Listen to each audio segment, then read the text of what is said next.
up, everybody? The Purple People Podcast. You are back again 2 weeks in a row for Kyle Squared. Sorry Adam can't be here. There's some inclement weather where he's at, but we promise he's still on the show. He is monitoring us because legally we are required to check in with an adults to make sure we have good decisions. No, but I'm happy to be here with Kyle West, man. How are you today? Hey, I'm doing pretty good. I am just getting over a cold, so I will try not to cough up a storm during this week's podcast, but I make no guarantees on that front. I hate that. I played some shows sick, and it's the worst. It's not that you want to like shut down. It's just so inconvenient. Yeah. Just it's like carrying around a book bag with like heavy stuff all day. You're like, can I please get rid of this? hmm I was telling one of my friends I would almost rather be like sick to the point where it's like, hey, I get a miss the next week from work and just lay in bed and sleep for 3 days and be over it and feel fine, but have a little bit bullshit right here. Just a little bit bullshit hanging out right here. I hate that. That was perfectly said. It's a Mm-hmm. little bit of bullshit. A Right little bit in bullshit. between this area right here. Uh huh. I don't need Yep. it. Yep. Which is But what we welcome in, do on, everybody. which also conveniently that's what we do on this show. We talk a little bit of bullshit about the Minnesota Vikings. I think if we're being honest, it's a little bit more than this, but that's fine. For some reason, we found some people that are like-minded that want to do it too. I don't know who's watching right now, but if you want to chime into the chat, we'll definitely take your questions and comments.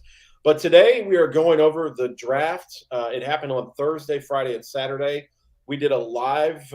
If you guys want to go check that out for 4 hours, I don't know Whew. how their networks and shows do daily stuff for 3 or 4 hours, but we went pick by pick through all 31 picks of the first round this year. It was a lot of We, fun. That's always a lot yeah, of fun. I enjoy it, and you know what? It actually flew by, and we hmm laugh at some teams do. We get mad at other teams for getting better because the Philadelphia Eagles are on a cheat code right now. But I guess to just dive right in, we can kind of go. We're not going to hit every pick before the Vikings, but we'll glaze over it a little bit. The talk of this draft were the quarterbacks. There were four main quarterbacks and a fifth attached on if you really want in Hooker. But he went in later on, so I'm not really going to talk about it too much. But Bryce Young is the number one overall pick to Carolina. He was kind of the consensus overall. And the draft started at number 2 with Houston, and they ended up taking C.J. Stroud, which we heard all week. C.J. Stroud might fall out of the top 10, which I didn't personally get. I figured someone would trade up for him, but Houston takes C.J. Stroud. hmm And then you're thinking, okay, those two are gone. Now the draft starts. What does Houston do? They trade up to number 3 and make consecutive picks in the top 3, which hasn't happened in a very long time, but they take an edge from Alabama. They have two pieces, and I personally thought the Texans did very well. They have a lot of currency in the next couple of years, the Deshaun Watson trade, but there was a shakeup to start the draft, and from that moment, I loved it because everybody's board was completely ruined. Kind of like Yeah. those NCAA brackets. It was done after that pick. I love the chaos of the moment. That's what makes the NFL draft so much fun. I said it during the live stream. It's the best kind of reality TV show because there's madness and chaos and you can't predict it. And Such players a get good picked point. before you thought they would, or players will slide out of the top 10 or out of the first round. Will Levitt. You just never know what's going to happen during the draft because there are 32 teams and 32 general managers with 32 different ways to evaluate players.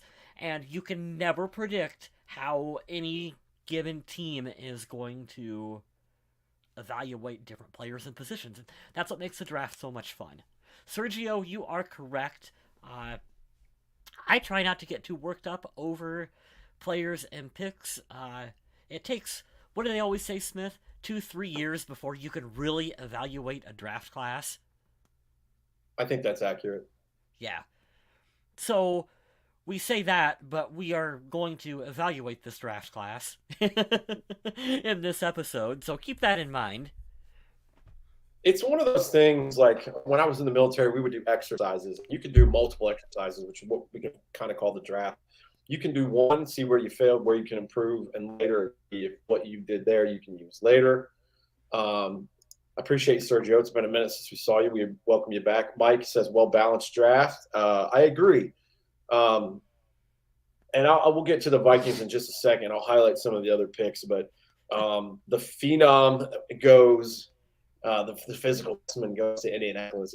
Anthony Richardson, really liked him. Very raw. If I'm honest, I don't think he's ready to play. Played very little in college, but he's such a freak athlete. I feel like a lot of the teams thought about him like in the Josh Allen way. Is like, man, if we nail it with this dude, we're gonna have somebody special, and I think so too. I liked him quite a bit. If there would have been a way Yeah, for Minnesota to go up and draft him, he actually would have been the quarterback that I would have wanted, especially giving him the time to sit for potentially a season or two underneath Kirk. Maybe would have been really good for his development. I think Indy is going to throw him to the fire right away. It'll be sink or swim for Anthony Richardson. yeah, he'll have to battle it out with Gardner Minshew, and maybe he'll sit. Yeah, But I think eventually at some point in the season he will start. I agree with you there, that that's and going to be a he'll very flash. that's going to be a very short leash on Yeah, Minshew. agree. I mean, I've seen I that like time and time again. I like Gardner Minshew just like you do, and I think you were going to say right. that. It's just, is he going to blow you away? No, but he's a fun No, story. He's a fun follow, that's for sure. But yeah, highlighting through, I don't know what the hell the Lions were doing. I think they got great picks. I just think they picked them in the wrong spots, if that makes sense. They got Brian Branch, the safety, in the second round. Everybody had him going in the first. Late, hmm they took running back. They traded a little bit, got a running back. You could have just got the best running back at six. I don't really know what they were doing, but I feel like they did add some good players. We ended up seeing Will Levis fall, which we talked about earlier. He went early in the second round of Tennessee. So, speaking of short leashes, I think Ryan Tannehill is about done with his time there. Uh, we'll see what happens with him. But when it got to the sort of where the Vikings picked, skipping over the middle part, because I don't remember too much other than the Eagles landing the best player in the draft, because of course they did. Um, when it got to pick 20, and we started Seattle's second pick, and when you make a run from 20 to 23 with those four picks, never in the history of the draft has it happened that way in the first round where four wide receivers go consecutively. And I really liked who we ended up with, which we'll talk about. The 23rd overall pick, I think they got the second best receiver or first best receiver in the draft, and Jordan Addison from USC. His frame is a little bit scary, but when you watch his tape, and that's all I care about. Kyle and I will both tell you, I don't give a shit about what you did at the combine. I don't care. It's the underwear Olympics, and I could care less. What happens when you put on a football helmet and a uniform and you go play against other people? right. And he's the best way I can describe watching his tape is he will be plugged in immediately at the absolute worst as the wide receiver 3 for this Vikings week 1, and probably an upgrade to 2. He can run routes very well, and he just knows where to be, and he's a ready receiver. And I'll give you a cool little highlight here because I have some stuff from the Daily Norseman, and then who just an article about 2 hours ago, which kind of exactly expresses how I feel. But here we go. How many is it up here? There had this accolades up. So he was at Pitt 2 years ago, and Mhm. then he transferred to USC. So he played with Kenny Pickett, who is in the NFL now. But the cool thing is, he had 25 touchdowns in the last 2 seasons. He won the wide receiver award when he was at Pitt, and he's just ready to go. He's ready to play. I think addressing the Adam Thielen vacancy was a huge need. Now, me personally, as we talk more about these picks, I'll tell you what I think the Vikings should have done. If I'm the GM, and you guys can murder me and crucify me for that, but this, I'm going to be honest with you guys. I'm going to give this draft a harsh grade overall. I don't hate the Jordan Addison whatsoever, and I want that out there immediately. I'm excited to watch him play. I will be tuned in week 1, and he will probably be the first person that I look for and see on the field. So I like the selection.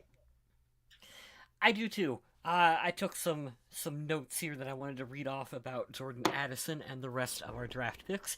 So if you see me looking down, it's because I'm looking at the old iPad here. So interesting. He's 5'11", 173. Comparison wise, Percy Harvin was 5'11", 200 pounds.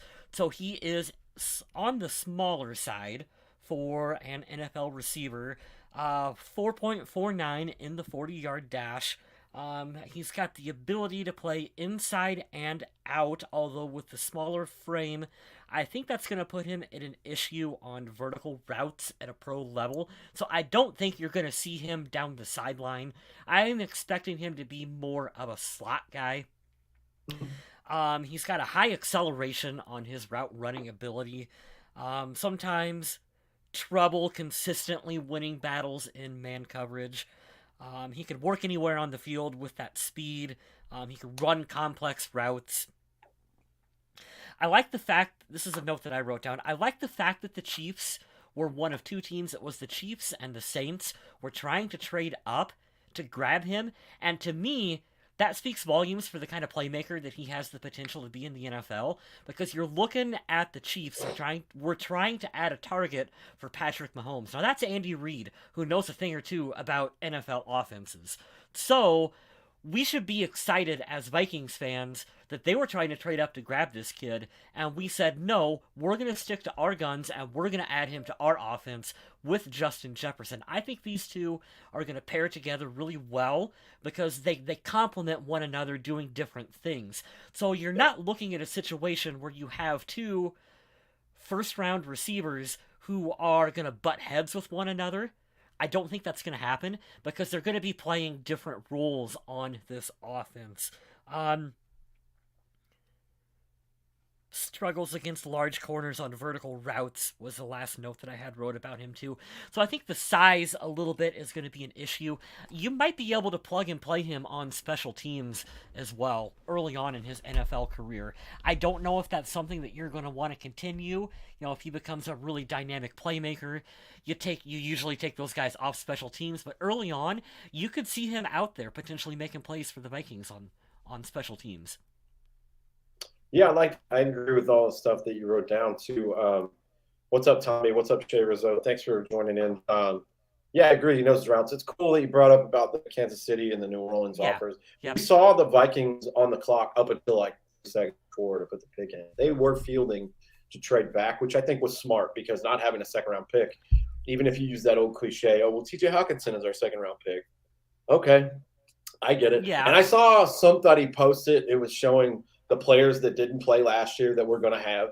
So it looks like we have 10 players ready to go this year, which is how I need to frame my way of thinking because just this draft class on paper is not going to blow you away. And there are still voids out there, but we also have to wait the entire summer for people to be cut, traded, or whatever. Because number one, they have to make some moves money-wise to sign all these draft picks. And they have a list of a ton of undrafted free agents that they've gotten, which that's where a lot of the Twitter comments and Facebook comments said that we actually won was we got a really good linebacker there and another player, but sticking with just the draft. I didn't do any notes on the undrafted guys. No, I'll bring them up in a minute when we get done talking maybe about if we want to RS, dive deeper into that could be a next week kind of thing because sure. I assume it'll take us a bit to go through all the drafted players. Yeah, and strictly speaking here, I'm glad that the Vikings made the attempt. Now, Questy's not going to let himself get – we know that. He's going to try to find the best value. And if you understand that mode of thinking and understand, hey, look, we're not coming in here to do anything crazy. We're here to find value. And I think that's a smart – a little bit on the safe side way to play, but that's okay. I'd rather see play it than say be stupid about it. I agree, and it's a different philosophy from what we've seen with like Rick Spielman, who was a volume drafter.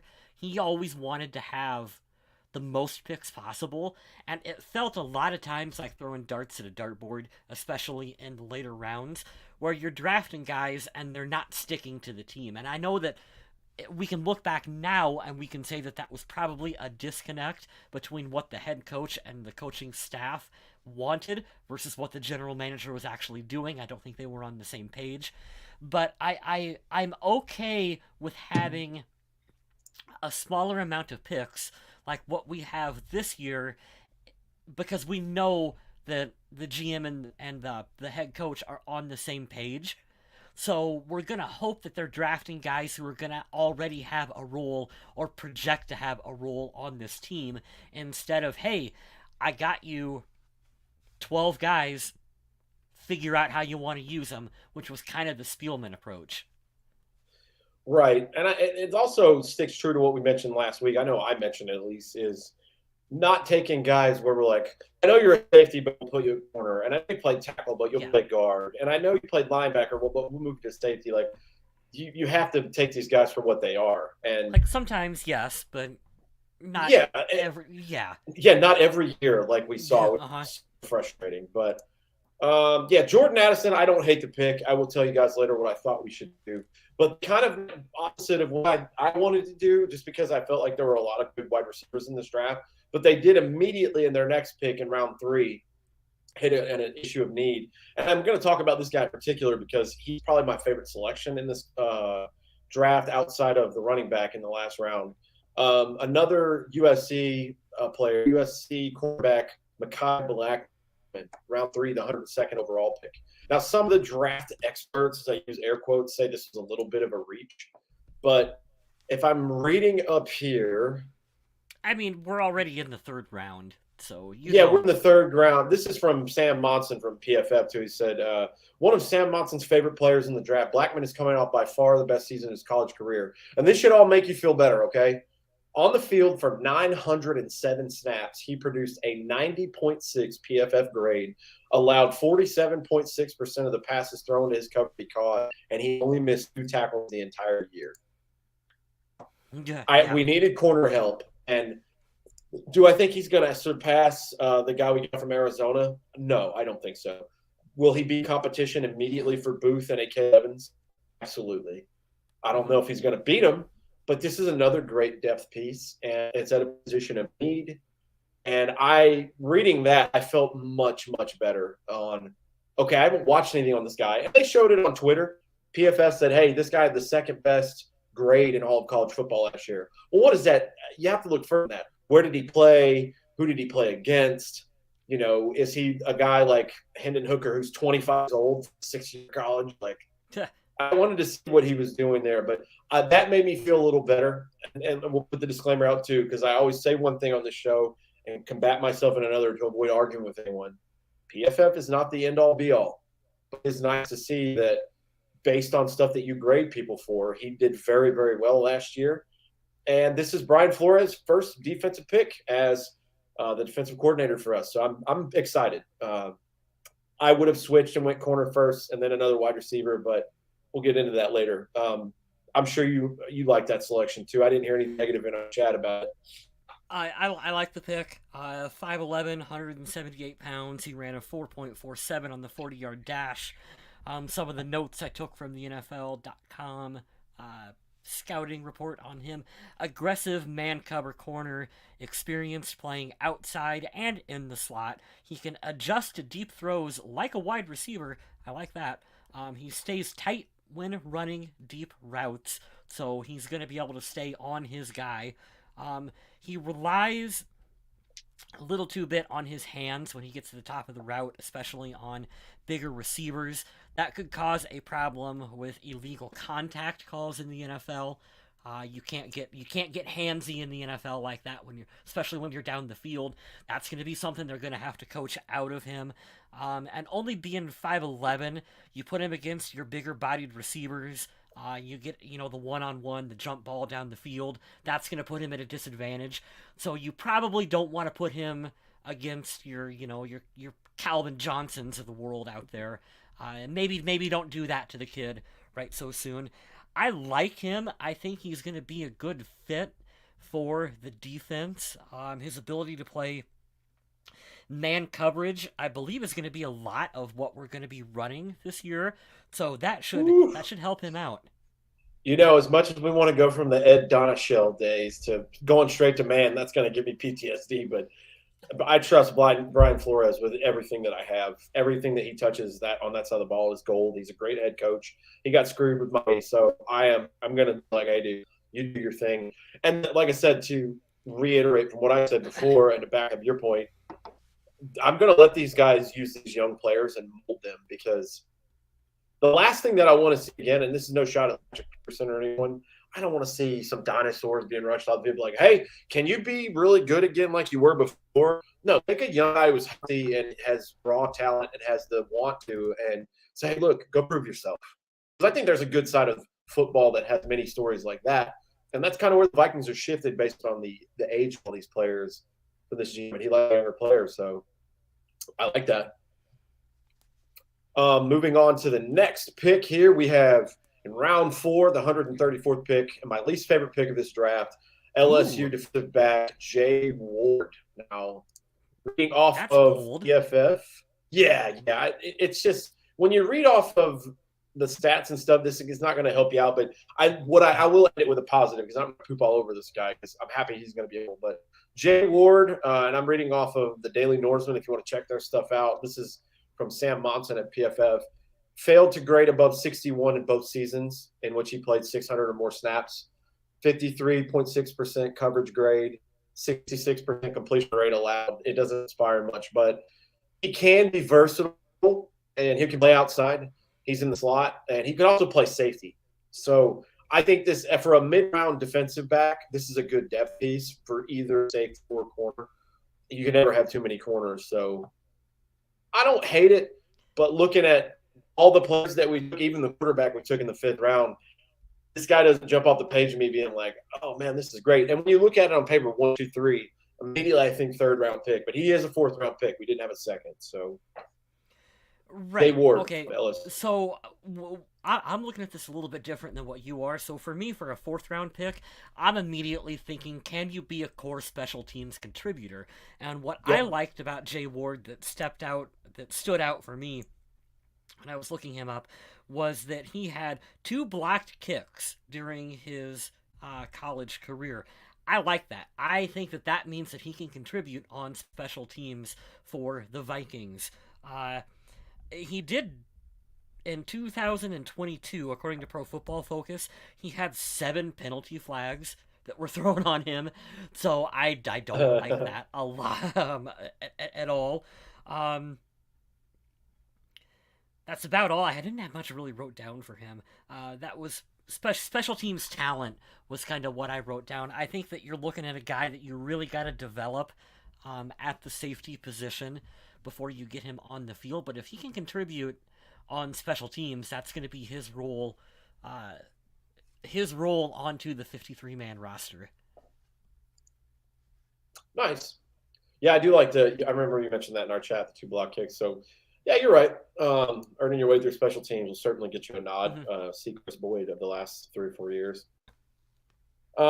Next person up, we have defensive tackle from LSU, which is really fun. And just looking at random stuff about this draft, they took 2 players from UFC, and then they took 2 players from LSU.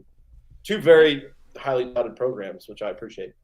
In the 5th round, at the 141st pick, defensive tackle Jacqueline Roy. Okay. So what I like about First, Roy, the first big boy drafted yeah, for the what I for really the like about Vikings. this dude, Roy can bowl over interior offensive linemen and produce a 10.1 pass rush win rate as a tackle in 2022, Mm-hmm. which is solid for the 300-pound kid there. Frequently battled with SEC offensive linemen. He's not very quick off the line, but you're winning 10% of the time as a tackle.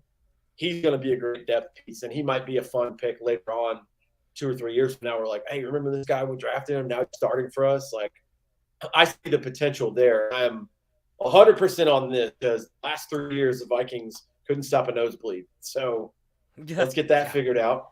I like the depth there, and that's all I expect out of him. Come in, rotate for some plays, let everybody take a breath, and see how you do.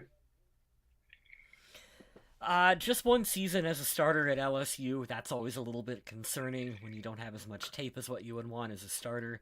Um, Otherwise, I have wrote down that he can play an unusually high snap total for an interior defensive lineman. That's always we like that. We like our high motor guys.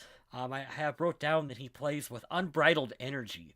So those 2 things are like I don't know how like you don't translate those to a pro football focus stat. Like, hey, you're a high motor guy and you play a lot on the field is not something that you grade out at. Those are intangible things. And I'm okay in the 5th round with like, hey, this guy's got some intangible. Those are things you can't coach. You know that?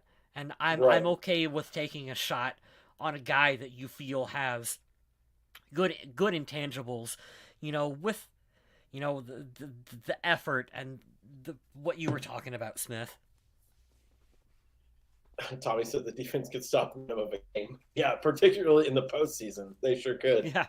Uh, yeah, like you said, only starting 1 year is a little concerning. I'm wondering how often he rotated in before that. Maybe he was a part of right after that national title team or whatever. But if you're playing in the SEC, you're playing against the best competition. So I predict the 10% pass rates. What is it? Let me read it here again.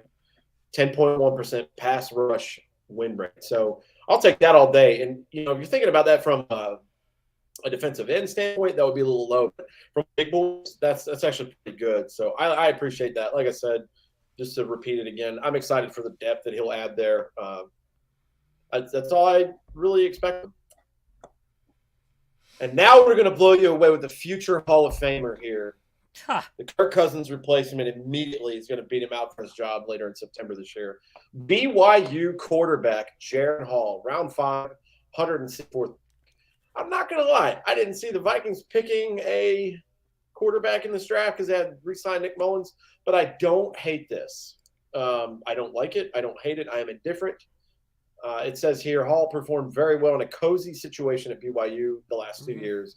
He is an excellent athlete, but is undersized, average arm strength, luxury of sitting behind Kirk Cousins. So he will need to show the same traits against NFL pass rushes if he needs to succeed long term. I don't know if this guy will ever be more than a backup in his career, but crazier things have happened. He's a 5th-round pick. He's another arm. I don't hate it. I certainly don't think Kirk Cousins is worried about his job being in jeopardy this season. But, hey, you know what? You want to take a flyer on a quarterback? I'm never going to be mad at you for that. Yeah, I mean, we're all the way back into the 5th round. I know that you can snag talent in the 5th, so I don't want to discredit anyone. Like, oh, it doesn't matter. But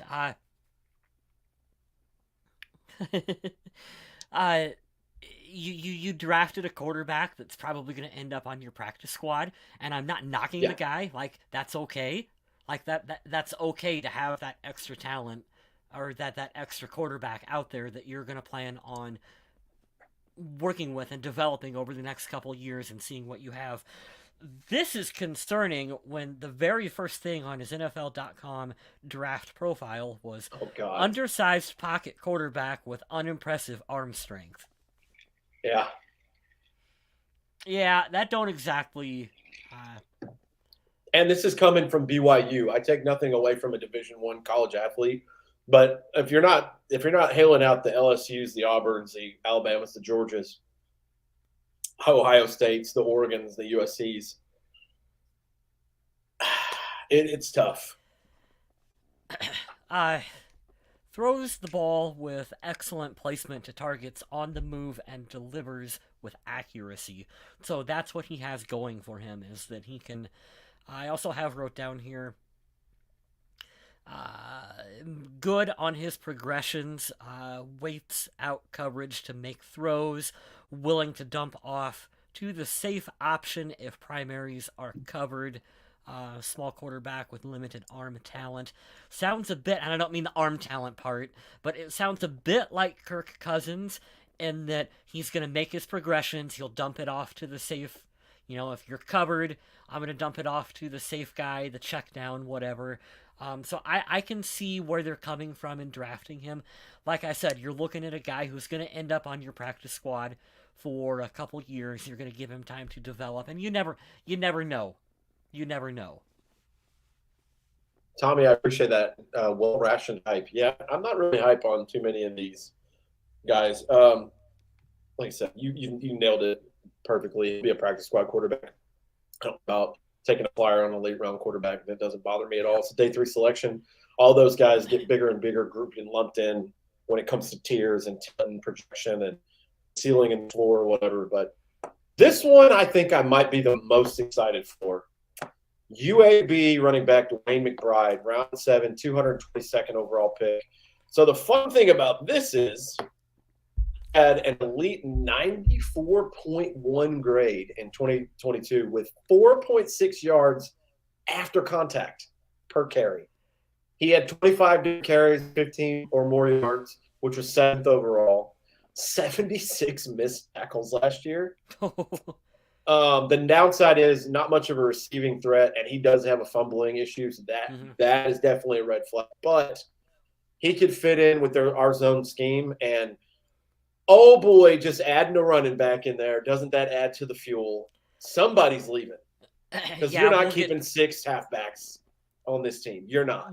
We'll get to that here in a second. Ran for 120 or more yards in 10 of 11 games in 2022. I like that a lot.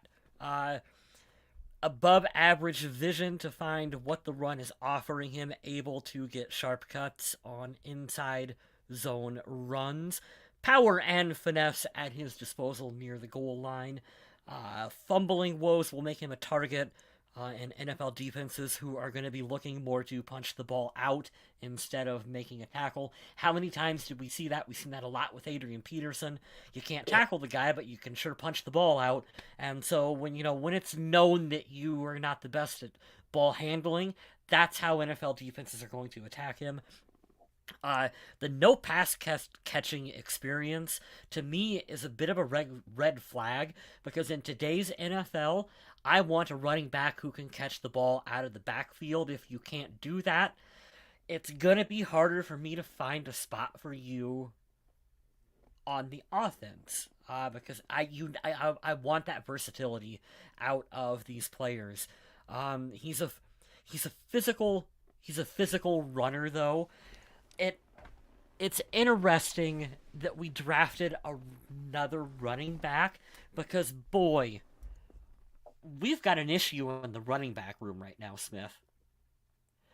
Dalvin Cook's not going to be a Viking anymore, whether it comes down to him getting cut and we get no compensation or no team, going after him because somebody goes down or we get a late round pick for him. It is what it is.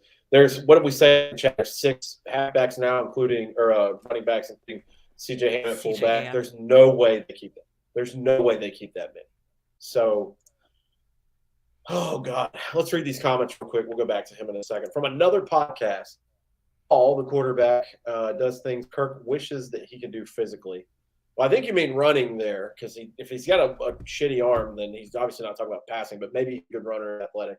Plus, he did not like gimmick offense like Tennessee. On that was why I was completely out on Hendon Hooker, along with being 25, tearing the ACL, not reading coverages and running immediately one of the first options. But I digress. Great, Tommy. Also from that podcast, McBride can be caught from behind in the open field. Whether you can tackle him is undetermined. First and second down back. I heard that today too, and I forget who said that, but they said not the breakaway speed that you're going to need, but he can definitely jump in, like you said, first, second down. Yeah, I'm not looking for a home run hitter with a 7th round running back, but I'm excited about it because everybody, when I got on Twitter to hear this final pick that we had, they were like, oh man, some people had him graded in the top 100 of players, which that doesn't mean shit in reality. But if somebody out there with football realm had him graded that high and you get him at 222 or whatever it was, what grade was it? Yeah, 222. Why not? But it just furthers the point of not all of these running backs are staying, and it's probably not going to be Dalvin Cook anymore. Yeah, let's talk about this because I got the list pulled up in front of me right now. The Vikings running back room, you can start with CJ Ham at fullback. You got Ty Chandler, Dalvin Cook, Alexander Madison, who they just paid, so Madison isn't going anywhere. Dwayne McBride that we just drafted, and Kenye Nwangwu, also out there at the running back position. So not who is going to go out of this group? So you're keeping Madison. Okay, because you just paid Madison. Ty Chandler was a draft pick last year. You got to assume the Vikings want to see him in a larger role. Yep, and he's one of the taller backs that we have, which I appreciate. So McBride, he's a late round pick. Maybe you can stash him on the practice squad. Maybe you can do that. Kenye, I like him. He might be odd man out if some other guys can take over his role on special teams. That could be a scenario that I could see unfolding, but that seems unlikely to me, though. And then you've got Dalvin Cook, who's an older player commanding a lot of money. That I just. He's still dynamic, and we know he can make plays. But at what point do you just move on because you've invested so much other draft capital at this position that even though I think we all like Dalvin, and we know that he's a dynamic playmaker who can help this team win games, you gotta see what you got in some of these other players that you've invested in Minnesota, plus CJ Ham. See, and I like what you said about Dalvin because this is what I've pounded this on the table for at least 2 years now. I would think it's back that far, maybe further. Maybe I'm giving myself too much credit, but doing the New England Belichick thing of letting a player go 1 year early is all right. It's not like you're getting rid of Justin Jefferson here. You're getting rid of Dalvin at a position that their value is dwindling year by year. And for me, I love Dalvin Cook. I love everything about him. He's been drama-free. He's had some very splashy plays. I hate that he got injured his very first year. I hate that last year he struggled through and played and showed all that grit. But let's call a spade a spade. You want too much money for a position, which I want every NFL player to make as much money as they can. But when you're strapped against the cap like that, you have to start looking at where you can cut and trim the fat, and that's where they're going to look, number one. Number two, you played all last year in a shoulder brace, and you've had injury concerns. And I'll be honest, I don't know if it was just the offense last year, but he didn't seem as speedy as he was in, say, 2019 or 2020. That's just me. He could have slowed down a hair, and maybe I just noticed a couple of things. But we can't do the end-around sweeps every time. I need somebody through the middle, and that's what Alexander Madison does wonderfully. So – and it's going to be frustrating for Vikings fans a little bit because at this point, I don't foresee anyone trading for him. I don't think so. I don't think so. And so he's just going to be cut. He's just going to be a cap casualty who's going to be cut. And 2 days later, he's going to sign in Miami, and he's going to make plays for them. Yeah. That's what's going to be a little frustrating for some Vikings fans is he's going to still be a playmaker for Miami or wherever he ends up playing the rest of his career in the NFL. And there is an opportunity. Thanks for joining us, Vikings, Jerome. There is the possibility that, hey, we're going to give Ty Chandler a look, and he could suck. Yeah. That could very well happen, but I think this is the season that if you're going to take that kind of a risk, you're going to do it. And I also believe that you've drafted enough of an offensive weapon in the first round with Addison. You're going to manufacture some yardage with him, okay? So Addison can step in and, you can throw him kind of the Dalvin Cook short little screen yardage with some blockers in front of him, and he can make that play for you. Like we can figure this out with the playmakers that we've got. Also, this is a great too. Cook had the most 3-yard or negative yard runs in the league. Can't blame 100% of that on the line. Yeah, this run blocking grade for this line, I'm willing to guess is below the median average. And I give Cook all his crown and jewels there. But, yeah, man, that's something you have to look at too. But here's the thing.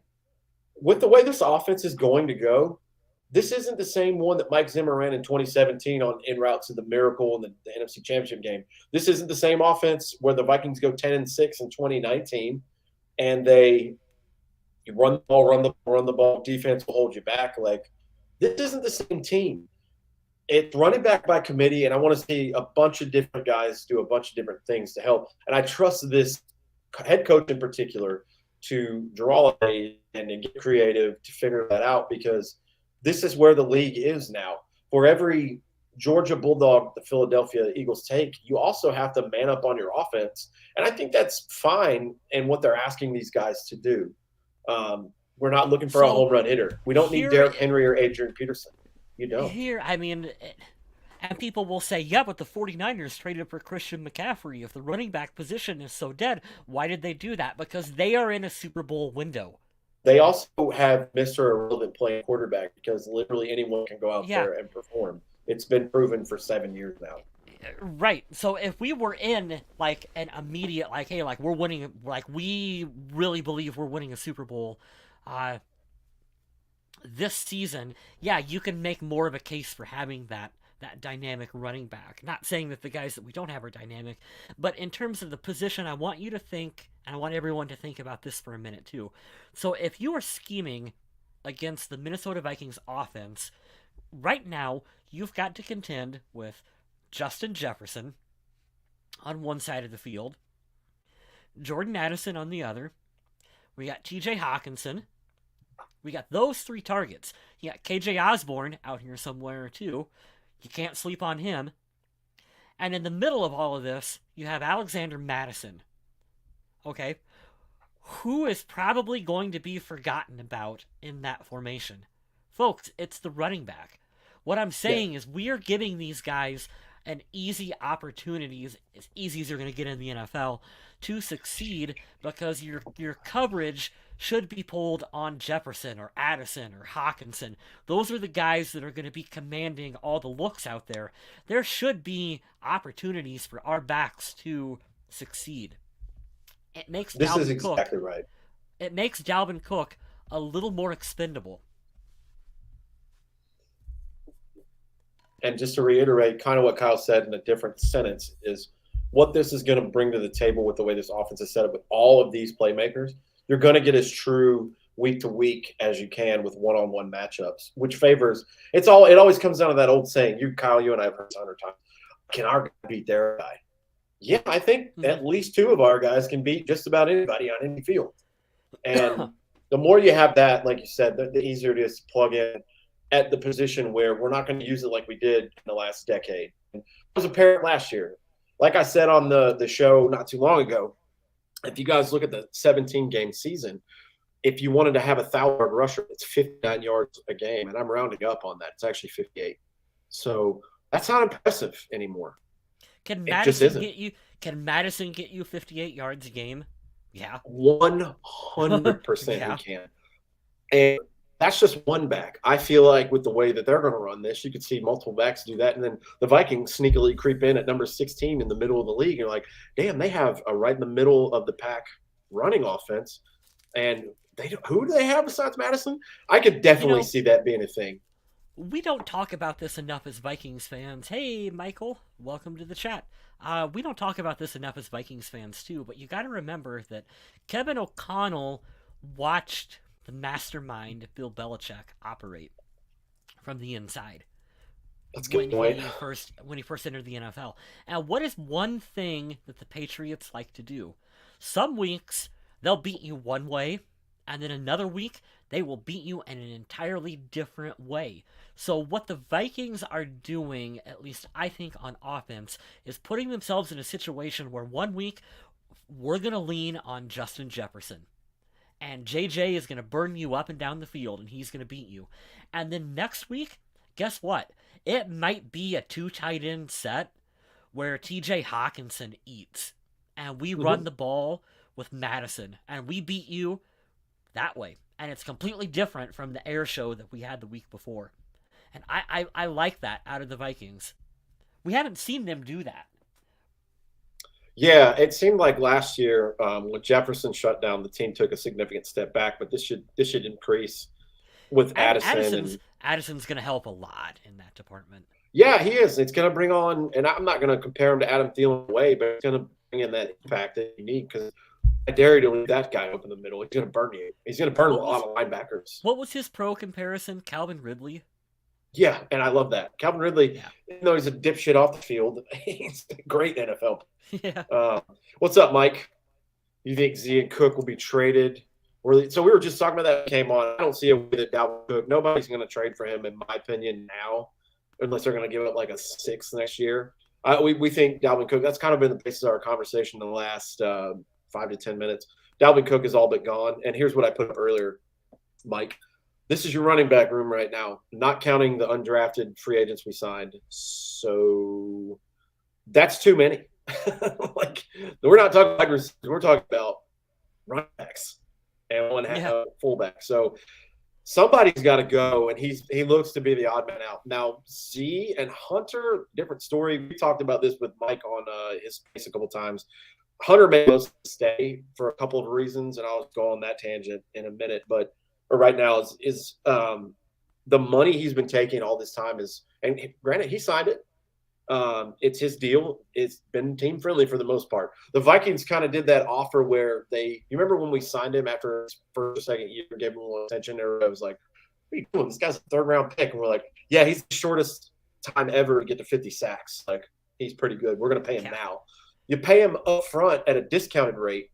Now we're seeing, okay, he's seeing what the average he might want more. That's where I think we keep Hunter.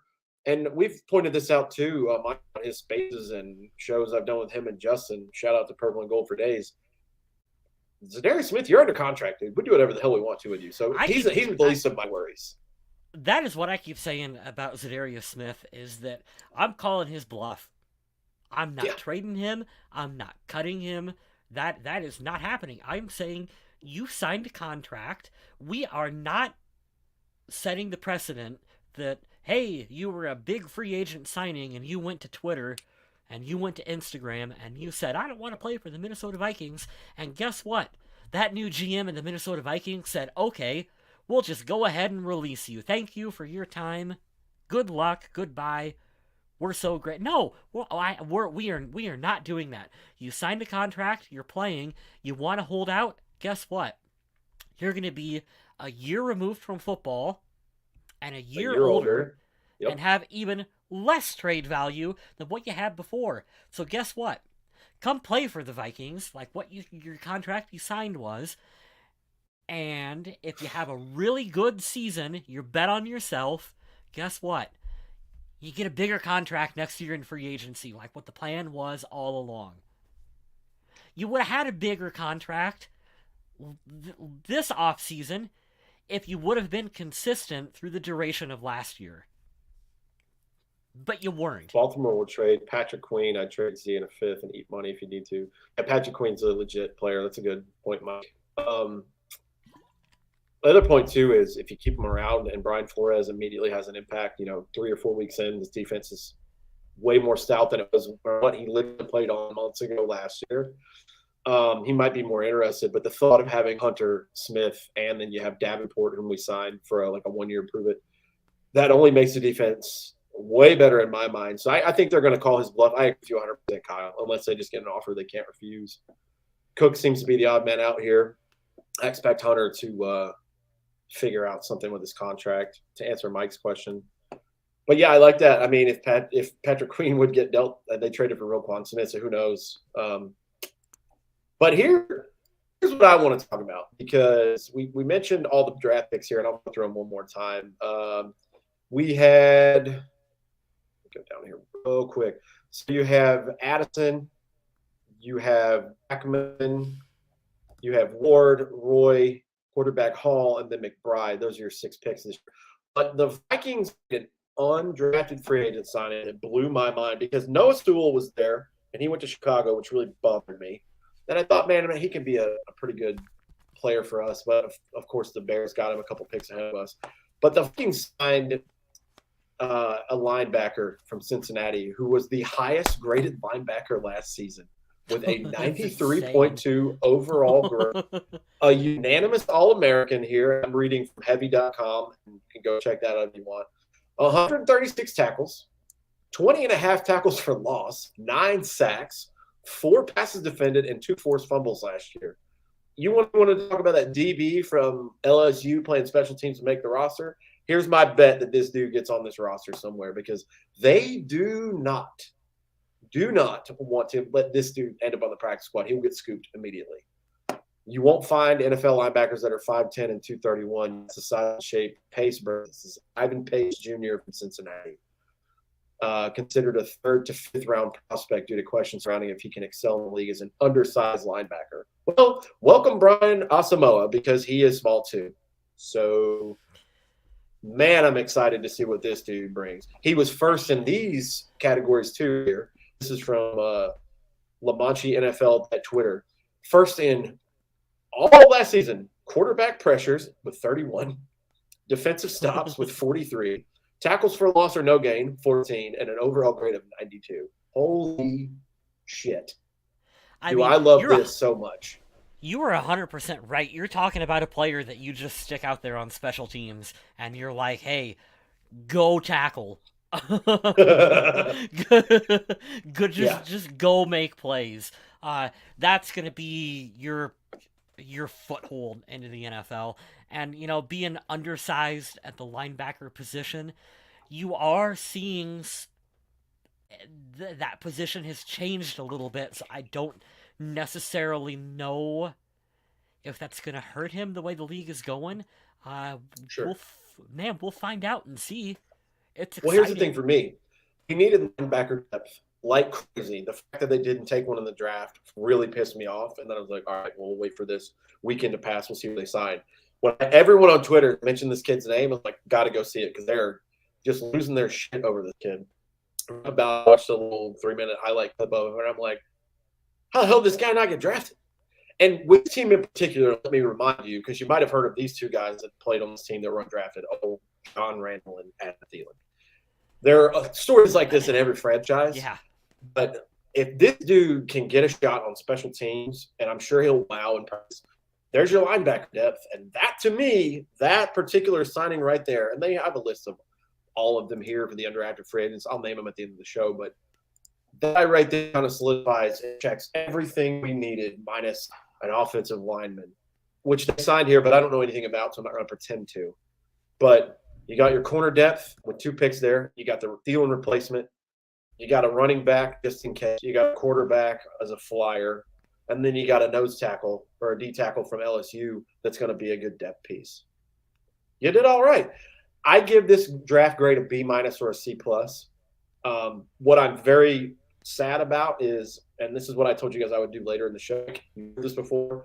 Mike's one of my favorite new homies on the Twitter Vikings land, so I'm glad you tune in. And I'm glad we get to talk all the time, man. I really appreciate you. But I would have taken Joey Porter Jr. at 23 if I'm the Vikings. I think him and I can't remember. I was from Arizona. I can't remember his name. Damn it. Anyways, and then I want to say Sean Murphy, but that's not. I forget the guy's name who signed the corner from Arizona, but Byron Murphy. Byron Murphy and Joey Porter Jr. would have made me feel so much better. And I would have tried my best to get up and around the area that Josh Downs from the University of North Carolina would have been great. I think he went to the Colts, which makes me sad. But that's the only thing really I would have changed. I would have tried to find a linebacker somewhere in the mid-round.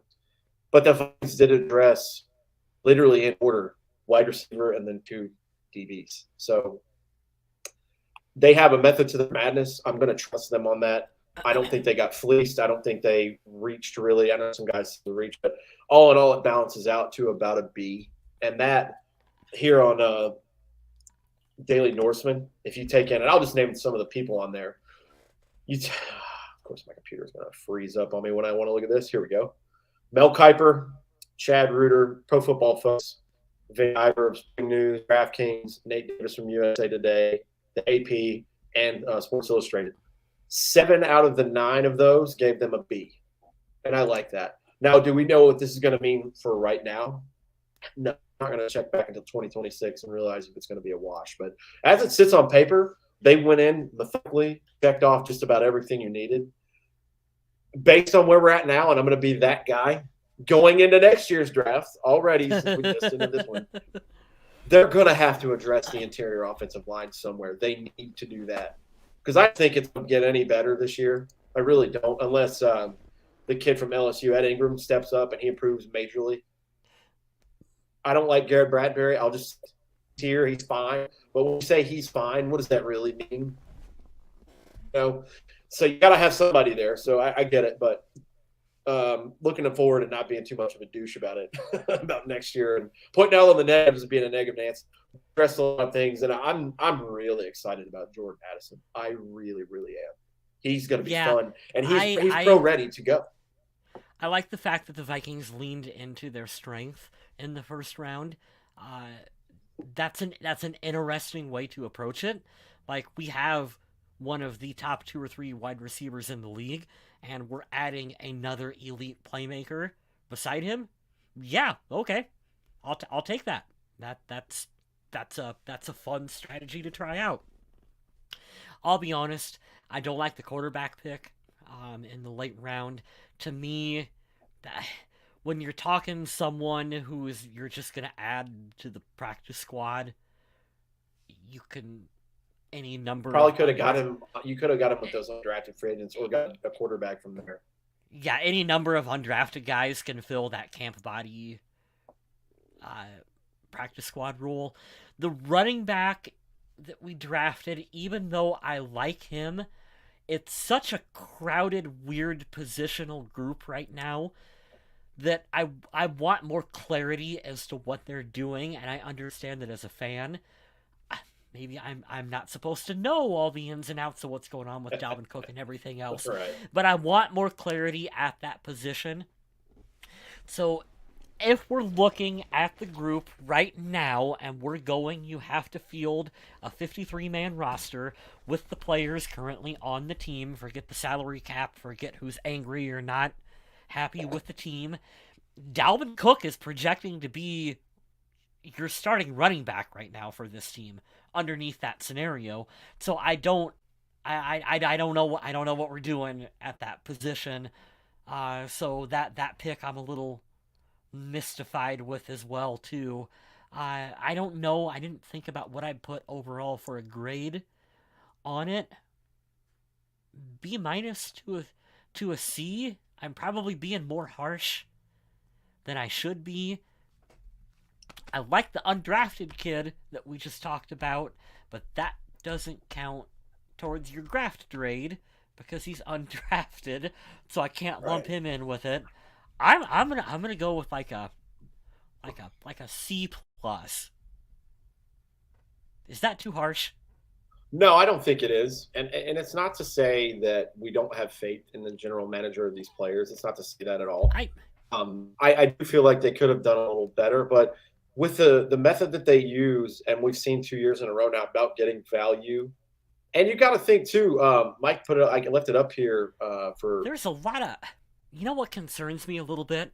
Boy, there's a lot of kind of undersized guys that we drafted or went undrafted. Like, I know 5'11" for a wide receiver. Okay, you got good speed. You're a big time athlete. You can be shifty. You can make plays, but you're a little on the smaller side. You know, we drafted a little bit on the smaller side on the corner and the safety and the undrafted linebacker, and that's a it's a lot of small.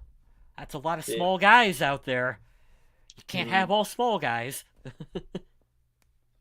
I'm on over the cap, and this is just something for you guys to chew on while we're here.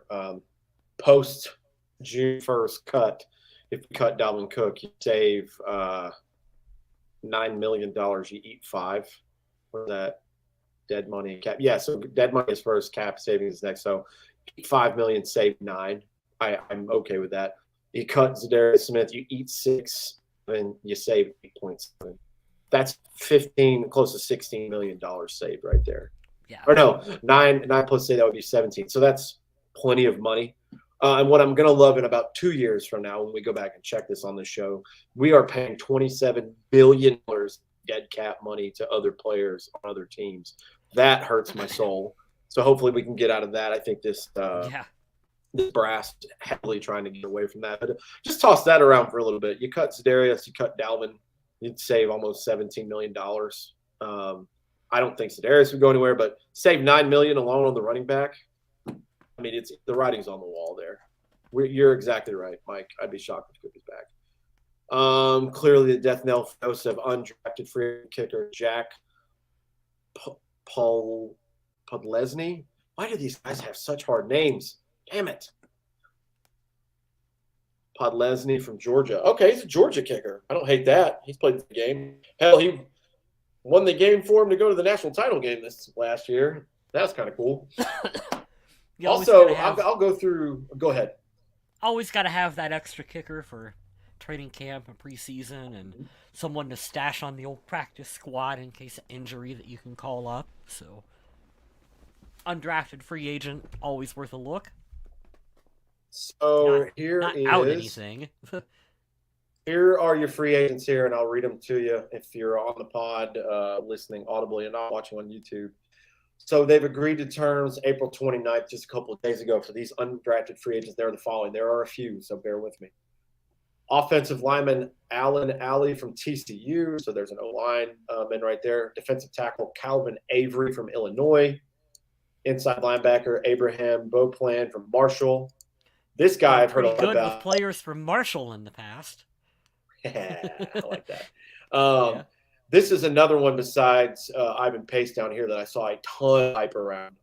Outside linebacker Andre Carter II from Army. So I'll be interested in watching tape on him. Offensive lineman Jackie Chin. Would have been great if it was Jackie Chan. Jackie Chan from Pace. Cornerback CJ Colden from Oklahoma. Inside linebacker Wilson Huber from Cincinnati.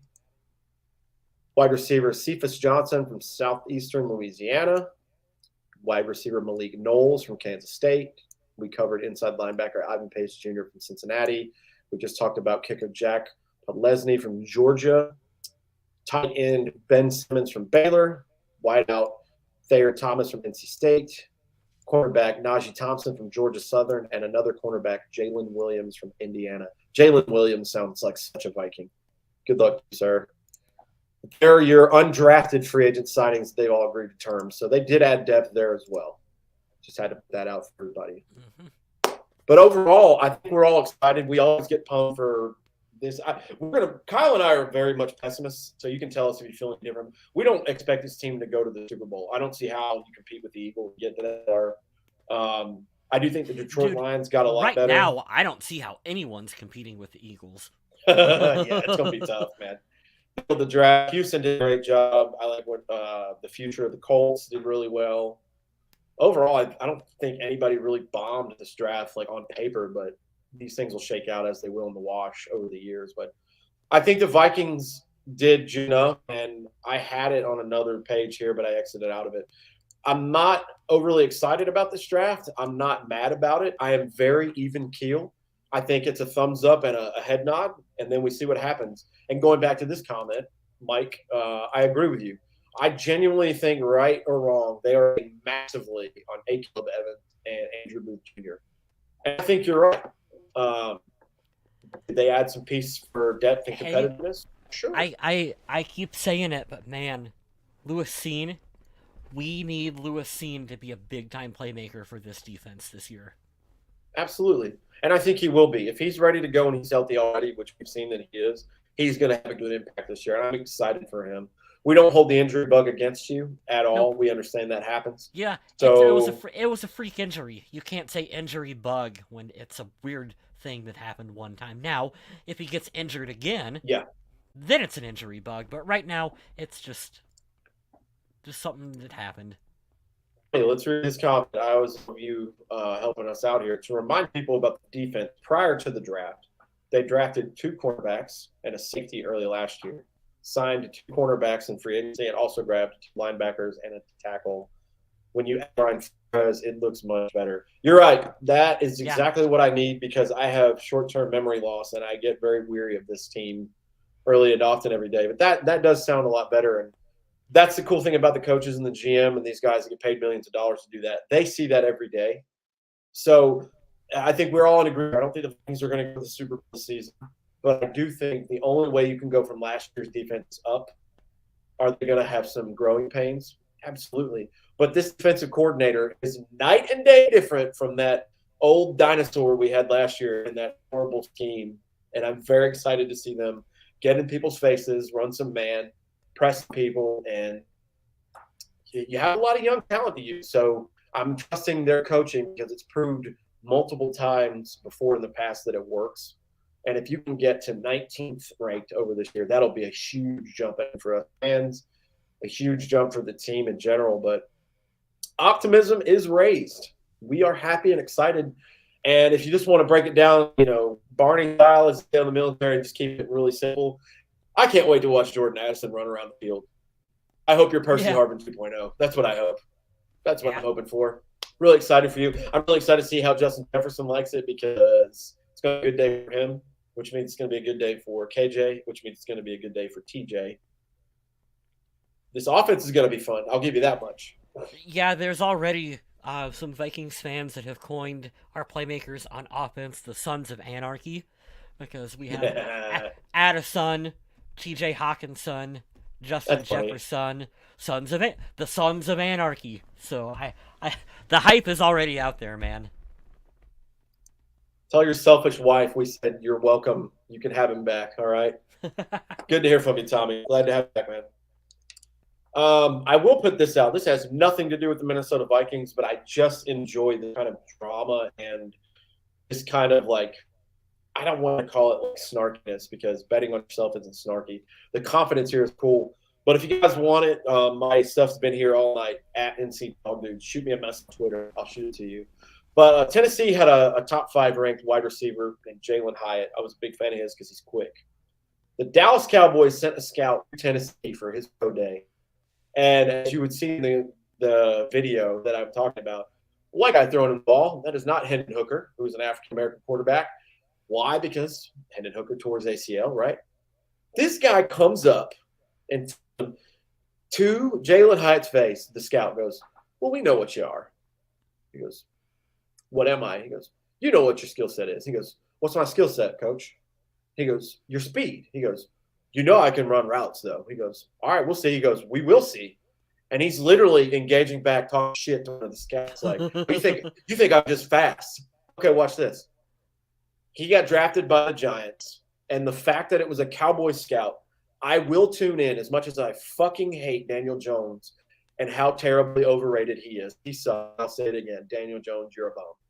But I will tune in to 2 New York Giant games for the next 5 years at least when I watch them play the Cowboys. And I hope this kid goes for 100 yards and 3 touchdowns every game. It is the funniest thing I've ever seen. Some of these scouts are really full of themselves on the way they evaluate talent, and it shows with that attitude. I don't like that attitude. And they forget sometimes that there's the human aspect of it too, that like you're grading another human being on their skill set, and it's also remember that these are college age kids that you're talking about too. I don't know. I don't like how they treat these draft prospects. It's so weird because there's such a line. Like we talked about this on the one of the spaces the other day with Mike. The reason Will Levis fell from all accounts, I don't know if it's the exact one, but the reason he fell was because he was very cocky in his interviews, which GMs and coaches hate that shit. Confidence is one thing. Cockiness is an immediate turnoff. And it's a weird line. Yeah, there's a very little line you have to walk on that. Yeah, you're right. But what I loved about the Jalen story was there's not arrogance there. You can see with the words chosen, the tone chosen, the physical come overness that happened when he's like, what do you mean by that? I know you're saying something disrespectful to me, but I want to know exactly what you're talking about. Like, he doesn't immediately jump in his face. He doesn't, he's like, no, I can run routes too, right? He goes, well, we'll see. He's like, no, we will see. And God, the confidence it takes, the balls it has, because that's an intimidating spot for somebody. But when you believe in yourself and you know your capabilities, man, I respected the hell out of that kid for doing that. And I'm sorry your quarterback that's throwing to you is terrible, but I hope you shine in New York because that was a fun thing to watch today on Twitter. It's always funny or interesting. I shouldn't say funny. That's not the right word for it. It's always interesting to me to see what that line is between cocky and confidence because it varies from position to position and player to player. And I know that this is going to be a bad comparison because the skill level between the two is like, duh. But Josh Rosen was absolutely crucified for that comment about how, there were 7 or 10 players. 9 teams ahead of me that made a mistake. He got absolutely crucified for that. Now, I know Josh Rosen sucks. Okay, so of course we're gonna make fun of him for that comment. But then you compare that to some of the stuff that like Cam Newton has said. Now Cam Newton, league MVP, elite player, number of years, has the credentials to back it up. But it's always funny how where that line falls between being cocky and confident. You know what I mean? Right. There's a finesse to it, and there's definitely a reservedness about the way you answer stuff. I think that really shows. That's why we're saying confidence versus error, or whatever. I love that. I love that so much. I hope you guys check it out. If And you want it, hey, I'll DM to you. certain positions you don't ever want to hear from. Like, who was the Alex Boone? Dude talked way too much for an Way too offensive much. line. Way too much for an offensive lineman. Did you know they call don't me the Rhino? Did you know we don't care? Like, you don't want to hear from an offensive lineman. You know what position you want to hear from? Wide receiver and corner. Those are the two the two positions where you're like, yeah, give me all the arrogance. Like, Addison, to bring this back to the Vikings, that fucking pink suit, and him coming up there and him being like, yeah, I want to get paid. Let's go get paid. Like, dude, I love that You know what's shit crazy from a about that receiver. too? All the old boomers that get mad about that. Nah, How does he get paid? He plays very, very well. yeah, Shut up. Let him yes, play well.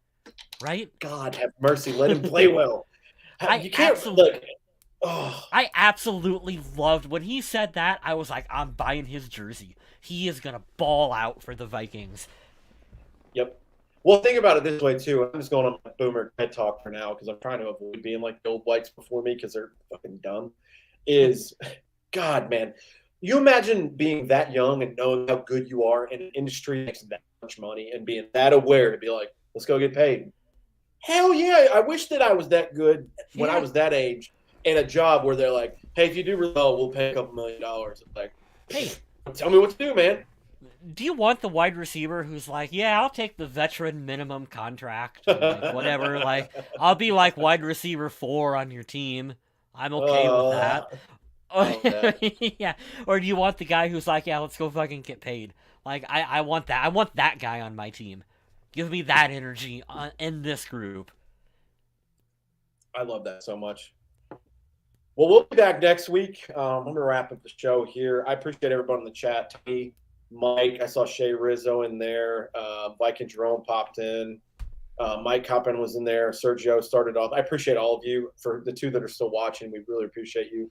I'm going to do some plugging. This is another completely unrelated Vikings thing, but I recently watched the Air Jordan movie, which is a fun little movie talking about Nike. And if you liked Good Will Hunting, you get to see Matt Damon and Ben Affleck again in a very large portion of the movie together on the screen a bunch. I highly recommend you go see that. It's a lot of fun. Michael Jordan pretty much Nike went under, so pretty sick. But going back to Viking stuff, let me do some plugging here. Our buddy Adam Carlson writes for the Viking Age. He has some articles about the draft. You go in there, click on his articles specifically, and you interact in the comments.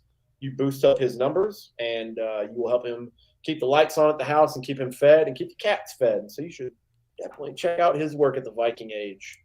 And he's got a Twitch channel, a YouTube channel. We are streaming live on his Twitch channel, as always, for these shows. He does some video gaming there, and we do horror movie reviews there from time to time.